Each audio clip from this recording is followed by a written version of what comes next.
كل حد عنده مشكله مع حد يقفل بقه دلوقتي، ده مش وقت كلام. سلام عليك. ده مش وقت كلام، هنجمع بعض ونلم بعض رايحين نكسب. شايف القعده مع تيجي. لا بص لا هو بص طبعا ايه ده؟ ايه الرزانه دي؟ طبعا اقسم بالله شيكابالا. انا عشان والله انا بس ممكن الناس تقول لي شهادتي مجروحه، اولا انا بحب حضرتك وبحب شيكا جدا جدا، بس شيكابالا انا عارف هو الشخصيه دي، انا عارفها من زمان، وطول عمري كنت بقى عارف انه شيكابالا في اليوم اللي هيخلص فيه الكوره الشخصيه الحقيقيه بتاعته هتبان. خلصت على مصر كلها اعتزلت. مصر كلها اعتزلت. بقت سنه دلوقتي اللي هو يبقى قاعد جنبك ايه؟ مش ناوي؟ سنه دلوقتي. خليك وانا قاعد دلوقتي ده مين؟ ده افكر اقول ايه كلهم اي حد بيجي جنبك ايه؟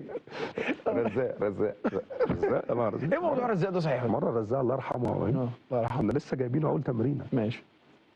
فاحنا متعودين على كابتن اسماعيل اول ما بيجي حد لازم نروح نتكلم معاه. ماشي. فقال لي شيكا تمرين الشغاله ممكن الواد جاي من السفر ده لسه جاي اول حطه ليه في الارض. ماشي. قال لي رزاق عمل لي كده بعيني رزاق. قلت له ماله تجاني؟ قال لي شربناه. طب قول لي قلت ليه كده؟ احنا مكملين شويه نلعب ضربات جزاء. ماشي. قال لي دي اخر فرصه يا شيكا. هنشوفه دلوقتي. ما بيعرفش يشوط ضربات جزاء. قال لي ربنا ما يحرجنا ليك. بس بعد كده هو لا عالمي لعب. بس بقول لك ايه، مكنه البسطرمه الاصليه هنا. يا نهار ابيض. هنا يا نهار ابيض. هنا يا نهار تقطيع هنا. ما انا اتعلمت.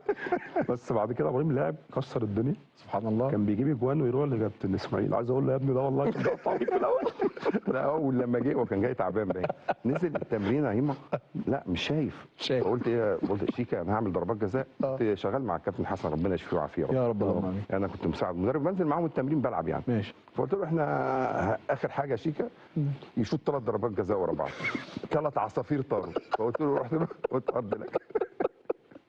نزل بقى بعد كده بقى حاجنا ليك. طلع ان هو مش بتاع تدريب.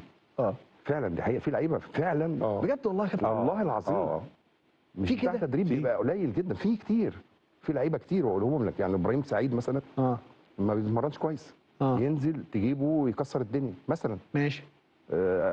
جمال حمزه انا عارف انه كان حازم امام يعني برضو. طب هو الاجنبي بيقتنع ازاي؟ هو انا في سبورتنج اسلام سليماني السترايكر بتاع منتخب الجزائر. ايوه. انت بتشوف في الماتشات لعيب جامد جدا. جامد لعيب جامد.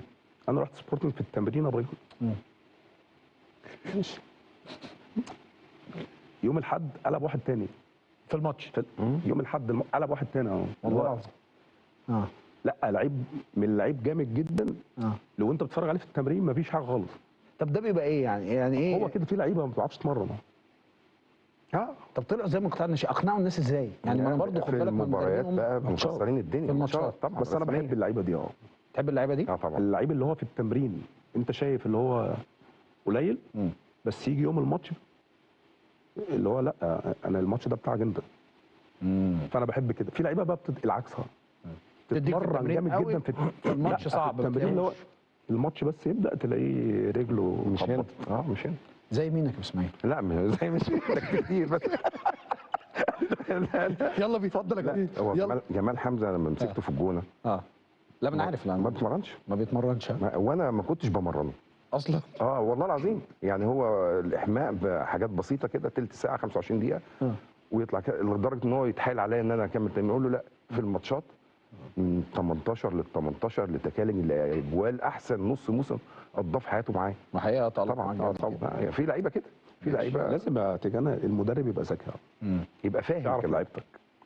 يعني كابتن حسام حسن كده. ايوه. طب انا عندي برضو سؤال عشان استغل برضو الحته دي لان دي برضو من اللوغاريتم اللي احنا طب والحته البدنيه بتيجي منين؟ ما انا ما بتمرنش. طب بدنيا هبقى هجيب منين نفس وهجيب منين جري وهجيب منين؟ لا انا بتكلم في الكوره. كوره. طب كده ماشي. لكن بدني انا هشتغل بدني. لازم تتمرن.